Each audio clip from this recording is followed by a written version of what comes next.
Yo, freaking, mmm, mmm, baby. I had to watch this episode 3 times. I was about to watch it a fourth time. I'm like, no, man, no, you gotta do the video because, god damn, that, mmm. I always say that Mushoku Tensei goes by way too fast, man. It feels like 5 minutes. It really does feel like 5 minutes, man. And just watching, just sucked into it. Like you're waiting like what 5 days for the next episode, and then when it comes by, you just take your little sample, you just walk off like so good, but that's it, man. You get you just that's all you get, and you want more. You just want more, and exactly what I got when I watched this episode, man.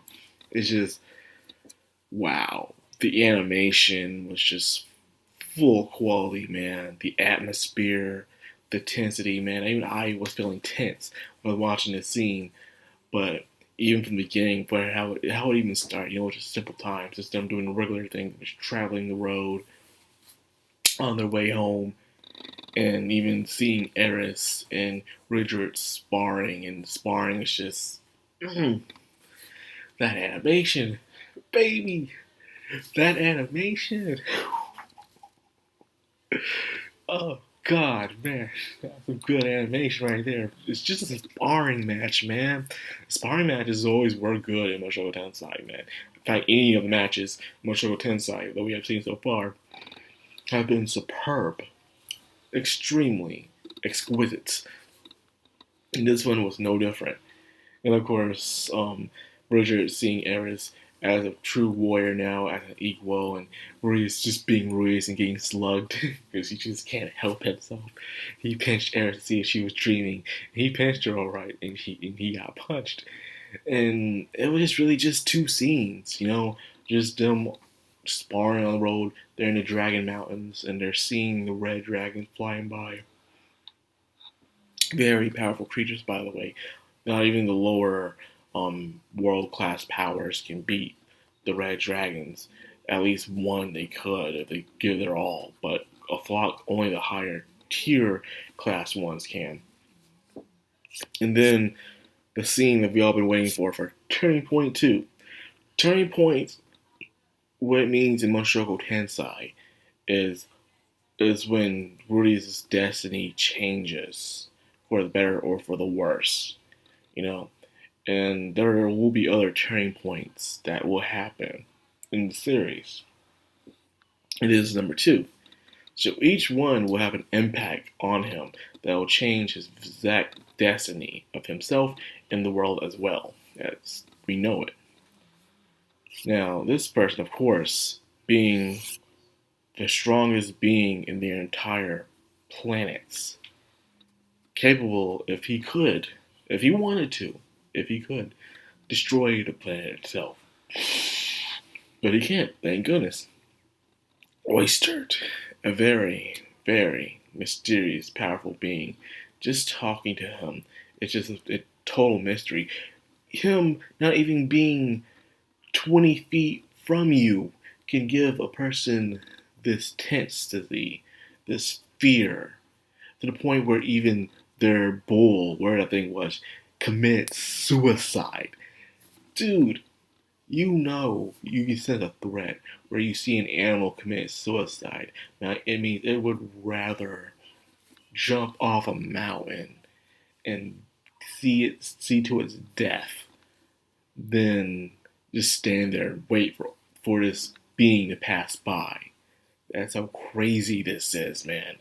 It could just wait like the others. You see Richard, who so far has been the strongest person in the entire series so far. Even Eris is standing in fear. Eris can't say anything. Richard telling them not to move a muscle, don't you dare. But yet, Ruiz is here, just talking casually, like what's going on, what's up with Richard. And they do explain that and stuff. I'll get to that later on. And then The minute he said man god, everything went out the window. Before that, Richard speaks very interesting. When Ruya says, "How do you know Richard and Eris? Have you met them?" He says, "No, I have not met them yet." Then he knows everything about them. And he also even knows everything about Paul, saying, "Yeah, Paul is supposed to have 2 daughters. I didn't know he had a son." Which is weird. He doesn't know Rudius, but he knows everybody else. So I'm clearing this guy isn't just extremely strong, but he is also all-knowing. He knows a lot. He is a dragon god. But why does he know everything so much? What does he mean yet? Oh man, so many mysteries behind this dude. It's fascinating. And this dude is just scratching the surface of the entire lore of this entire series. It's just absolute crazy, people. I'm telling you. Look at Natalie X Hunter, by the way, a VTuber, I guess, who does an excellent job explaining the lore of Mushoku Tensei, by the way. Great job she does.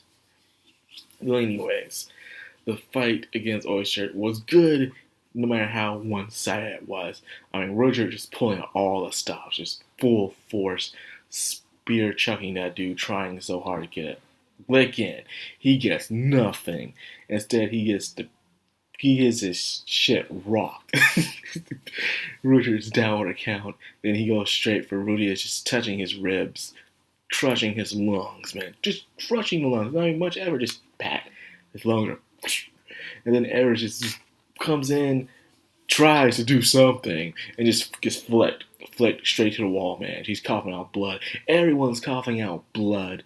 It's just a terrible scene. First, your traveling buddy, the bull, we didn't get a chance to truly know him, just falls off the damn cliff.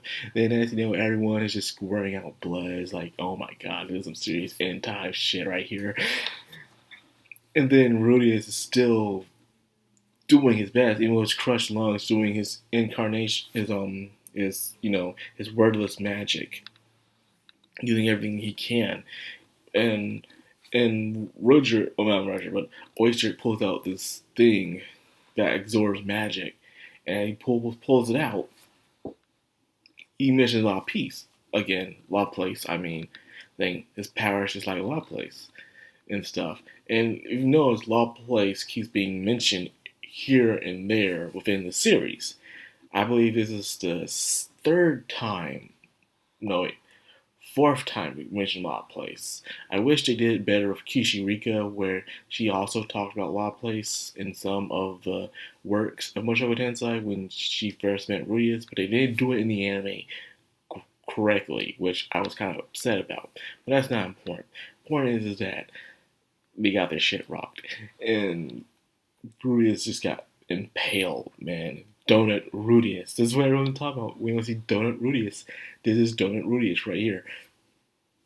Of course, he talks to Hitagami, and Hitagami's like, yeah, that's the dragon god. He has it out for me. He's a bad dragon god who wants to destroy the world, apparently. And he can't see or know what the dragon god's doing because of the curse. Apparently, the Oyster is one of the cursed children, or the Mikus, as displayed within this world.